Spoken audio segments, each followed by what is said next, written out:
Essa história começa há muito tempo atrás.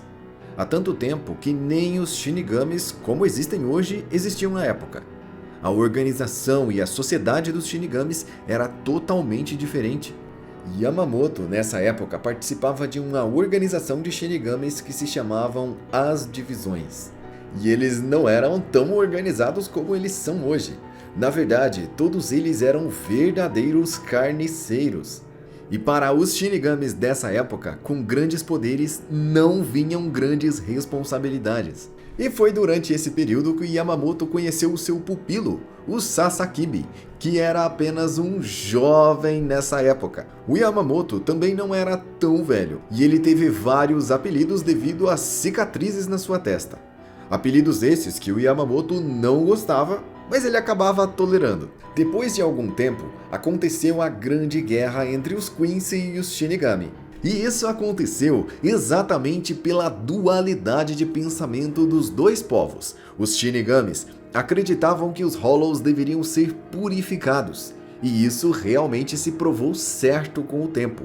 Já os Quincy acreditavam que os Hollows não deveriam ser purificados, e sim completamente eliminados. Sabe quando você deleta um arquivo do seu computador usando Shift Delete? Eles não iam para a lixeira, eles iam diretamente para o breu.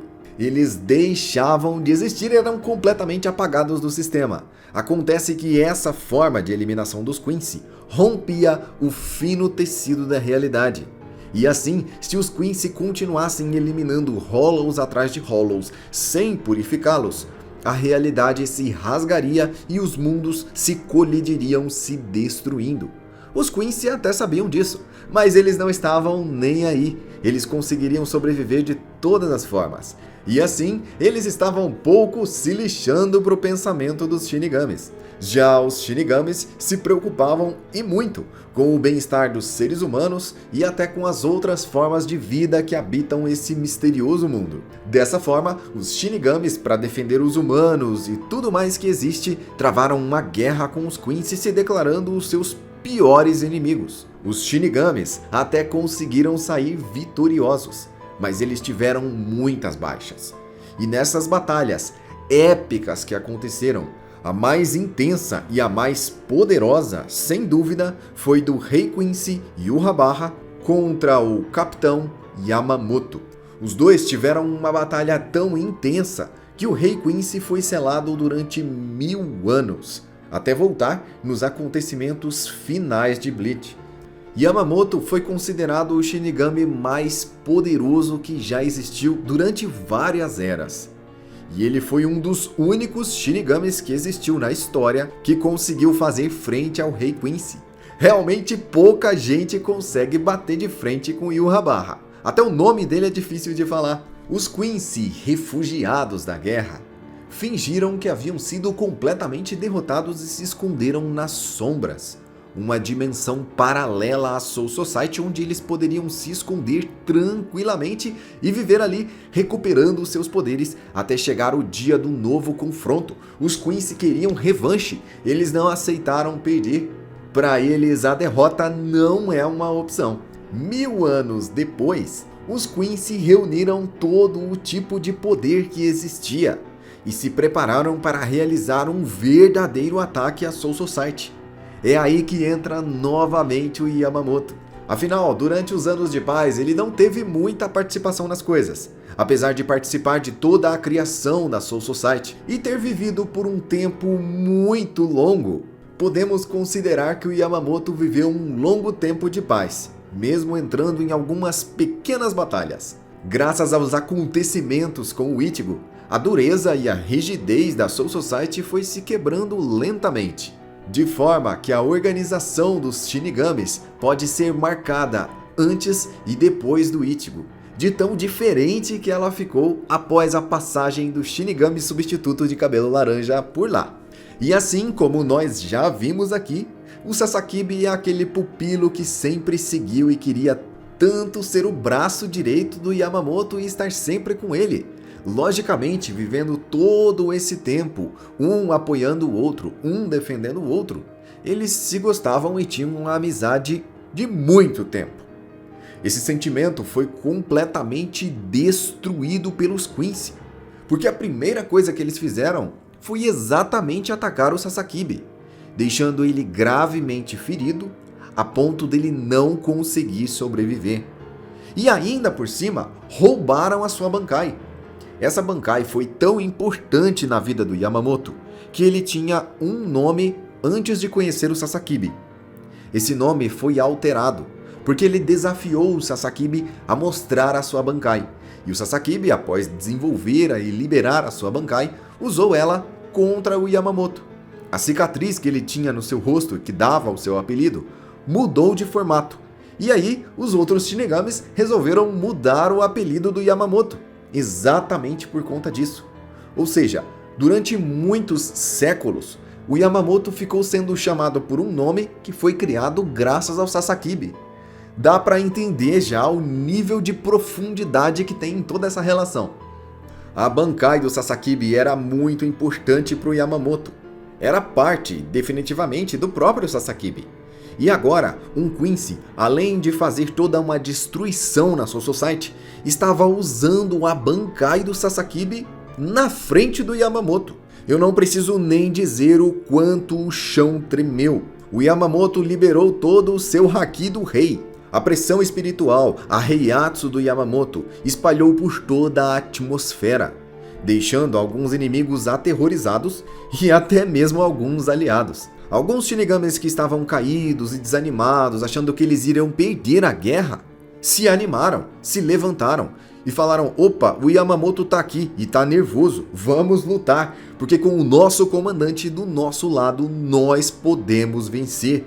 O Yamamoto atravessou o céu liberando a sua Heiatsu, motivando assim todos os Shinigamis desmotivados, apavorando algumas pessoas e colocando toda a sua presença no campo de batalha.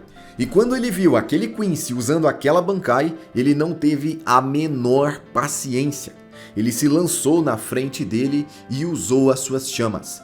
As chamas do Yamamoto têm um poder de incineração tão grande e tão pesado que aquele Quincy tão poderoso que poderia derrotar tantas pessoas e ainda por cima estava utilizando uma Bankai, foi completamente eliminado. Mas ele foi eliminado em um nível molecular. As chamas do Yamamoto queimaram ele de uma forma tão agressiva que o Quincy, tão confiante dos seus poderes e habilidades, virou carvão em apenas alguns segundos, mostrando assim a diferença de poderes enorme que o Yamamoto tem com esses Quincy. E o ataque deles, apesar de ter sido pensado, planejado e treinado durante 1000 longos anos, eles ainda não estão preparados para enfrentar a fúria do Capitão Yamamoto. O Yamamoto foi uma peça principal na batalha contra os Arrancars principalmente, mas o ponto principal da sua história vem agora. Apesar de ter sido muito importante em batalhas anteriores, o mais impactante vem nesse momento. Isso aconteceu porque Yamamoto cometeu um erro, o único erro que ele cometeu na história de toda a sua vida, que foi mostrar compaixão com um inimigo. Ele deveria ter eliminado o Rei Quincy quando ele o derrotou. Ele teve essa oportunidade. Mas Yamamoto pensou 2 vezes e deixou o Rei Quincy vivo. Isso foi o suficiente para fazer toda aquela guerra e tantos Shinigamis perderem as suas vidas. E esse é considerado o único e maior erro do Tenente Comandante Yamamoto. Yamamoto possui uma Bankai que se chama Zanka no Tachi, e ela consegue acumular um calor tão grande na ponta da lâmina que ela nem sequer queima. Ela simplesmente destrói tudo que ela toca sem deixar vestígios. Um calor tão intenso que mal dá para entender o que ele faz com as coisas. A Bankai do Yamamoto é tão perigosa que ela pode ressecar toda a umidade da atmosfera, impactando até mesmo a vida dos próprios aliados. E por último, até a vida do próprio Yamamoto. Em uma das suas técnicas, ele consegue cobrir todo o seu corpo com chamas, que chegam a uma temperatura ridícula de 15 milhões de graus Celsius. Nesse momento, o Yamamoto se torna o Homem-Sol, sendo que a sua pele tem a mesma temperatura da superfície solar. É como se ele estivesse vestindo uma armadura feita com o próprio sol. E, logicamente, essas chamas são alimentadas pela Heiatsu do Capitão Yamamoto. A próxima técnica que poucas pessoas conhecem, mas que é a mais devastadora e a mais roubada de todas, é uma das últimas técnicas dessa Bankai. Algo tão inacreditável que mal dá para colocar aqui nesse vídeo. A Bankai do Yamamoto consegue invocar os mortos que essa Bankai já eliminou. Na sua totalidade, ela consegue invocar até 10 trilhões de mortos obedientes. Esse número é tão absurdo que isso nem sequer caberia em um planeta normal. Os 10 trilhões de corpos foram inimigos que em algum momento foram derrotados pelo Yamamoto. E a Zanpakuto selou essas almas, deixando elas guardadas ali para o momento de usar essa técnica de invocação. Sendo assim, mesmo que o adversário seja poderoso ou numeroso, ele consegue invocar aquelas pessoas que ele eliminou no seu auge. E eles são tão poderosos quanto no momento que eles foram eliminados. Sendo assim, essa técnica é um absurdo total, que supera até mesmo o poder já absurdo dos próprios Quincy. Essa é a Bankai mais poderosa que existe. E apesar do Yamamoto estar completamente debilitado, já velho e sem um braço, ele foi capaz de lutar de igual para igual com os Quincy, que já têm poderes extremamente apelativos. Quando Yamamoto se viu de frente ao Rei Quincy novamente, ele teve que usar essa Bankai, um poder que ele achava necessário para conseguir vencer o Rei Quincy. Porém, o Yamamoto teve o seguinte raciocínio. Ele achou que os Quincy ficaram esse tempo todo analisando os Shinigamis e estudando as suas Bankais. Só assim eles desenvolveram uma tecnologia que fosse capaz de adquirir aquela Bankai, de roubar aquela Bankai, exatamente porque cada dispositivo teoricamente foi construído para cada Bankai específica, mas o Yamamoto estava errado, essa informação não está correta. E para usar a sua Bankai, ele pensou que ele não seria roubado. Exatamente porque havia muito tempo que ele não precisava usar a sua Bankai. Sendo assim, eles não tiveram tempo de analisar os poderes daquela Bankai e nem muito menos desenvolver uma tecnologia que roubasse ou aprisionasse os poderes dela. Yamamoto teve poder suficiente para enfrentar o Rei Quincy cara a cara.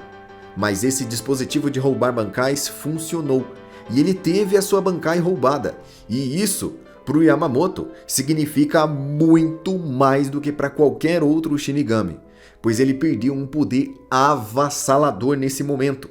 E diante dele estava o Rei Quincy no seu auge de poder. De forma que o Shinigami mais poderoso que já existiu teve que enfrentar o seu pior e maior inimigo sem a sua arma principal, sem os seus poderes. E por mais que isso tenha sido épico, o Yamamoto não conseguiu vencer essa batalha. Agora, ainda mais enfraquecido e vendo toda a sua organização de Shinigamis desmoronar, enquanto seus aliados e pessoas queridas estavam morrendo no campo de batalha, Yamamoto também perde a sua vida. Infelizmente, ele deixou esse mundo com o desgosto de não ter conseguido proteger as pessoas que ele mais gostava até o final. Yamamoto sentiu o gosto amargo do seu erro de ter deixado Yūhabara vivo e também de não ter conseguido vencer o Rei Quincy pela segunda vez. Dessa vez, com certeza, ele não cometeria o mesmo erro, mas já era tarde demais. Yamamoto estava perdendo a sua vida no campo de batalha e não havia nada o que se fazer. E assim, por mais que as batalhas épicas continuem e a guerra continue, Yamamoto, o causador disso tudo, aquele que derrotou os Quincy no passado, perde a sua vida. E assim como todo Shinigami, sua Shikai não foi suficiente para derrotar a sua Bankai e nem derrotar o Rei Quincy. Apesar dessa Shikai ser extremamente poderosa, talvez a Shikai mais poderosa de todas, ela não foi o suficiente. E assim o Rei Quincy invoca uma flecha enorme e acerta Yamamoto, dividindo ele praticamente ao meio. E assim se encerra a lenda do Capitão Yamamoto. Se você veio aqui e gosta de Bleach, não deixe de se inscrever no canal e ativar o sininho para receber novos vídeos. Eu sou o Joel, eu vou ficando por aqui e até a próxima.